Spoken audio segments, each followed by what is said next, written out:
The Indiana Hoosiers basketball season has officially come to an end. Unfortunately, it's missing the tournament for the second year in a row, and Jack Ankony is now breaking down the players on the roster, guys who are coming back, some who are done at Indiana, and then you've got kind of a little bit of a question mark with Luke Goode. We'll get into that in a moment, but when Indiana hit the transfer portal hard before last season, and Luke Goode was another guy who came over from Illinois.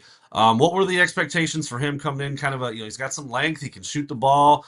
Obviously, somebody who you thought would maybe contribute more. I guess that's what I'm curious about. His role changed as the course of the year went on too. So what were the expectations for him?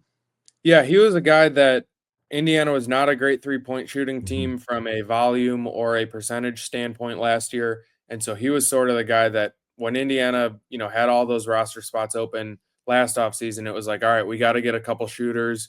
And Goody was kind of the guy that fit the bill. 39% three-point shooter in his career at Illinois. And, a veteran, a guy that had been in the Big Ten, that I think you knew what you were getting from him.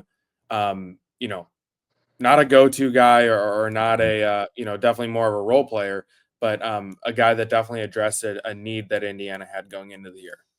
And as you told me before we hit record there, his role did change quite a bit over the course of the year. And there were some games I know he really showed up, and other games almost disappeared. I mean, I would have to imagine that kind of factors into how he ended up, finishing out his what would it be, his fifth year at IU.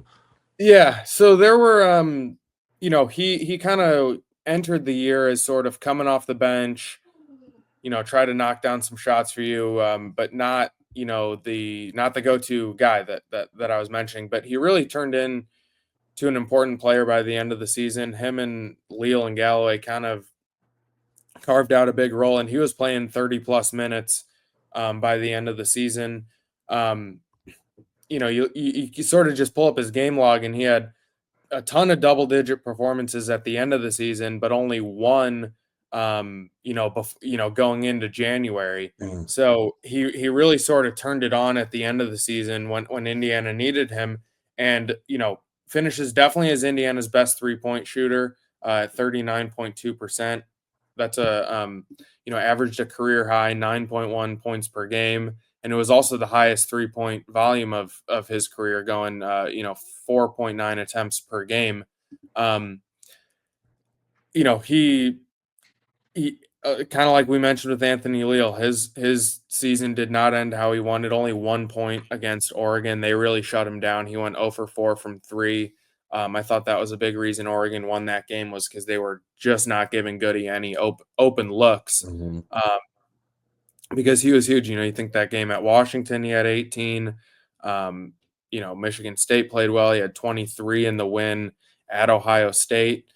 So I think he was pretty much what Indiana expected going into the season. A guy that was going to be able to knock down shots, and I actually think he was probably a touch better defensively and as a rebounder than I personally expected, having watched him last season at Illinois. So I think he was as good or maybe even better than Indiana hoped when they got him in the portal.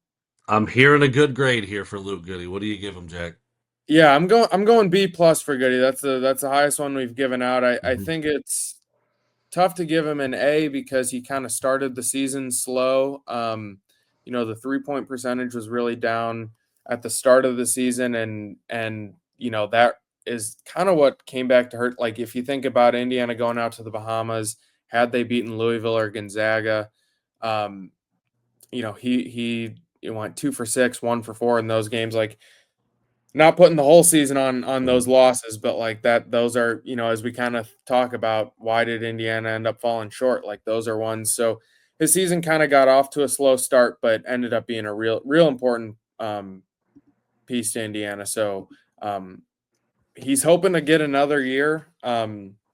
We talked to him in the locker room after the Oregon loss in the Big Ten tournament, and he was talking about how he's got people working on the medical hardship waiver, which stems from his sophomore season at Illinois. He only played 10 games because he broke his foot.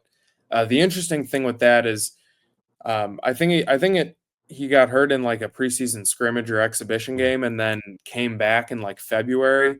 And usually there's some rules.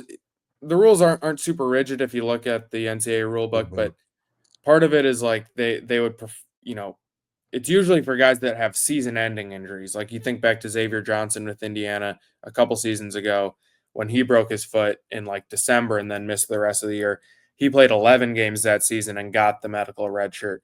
So from the pure game standpoint, I think Goody has a case. It's just interesting to see how they measure it in terms of like because he came back that season and played. But he said, if the new coach would take him back, he's a guy that grew up as an Indiana fan from Fort Wayne, and he'd love to return from Indiana if he can. And I think he's a guy, you think about fifth year senior next year, the guy who's experienced in the Big Ten, good 3-point shooter. I think a lot of coaches would like a player like that.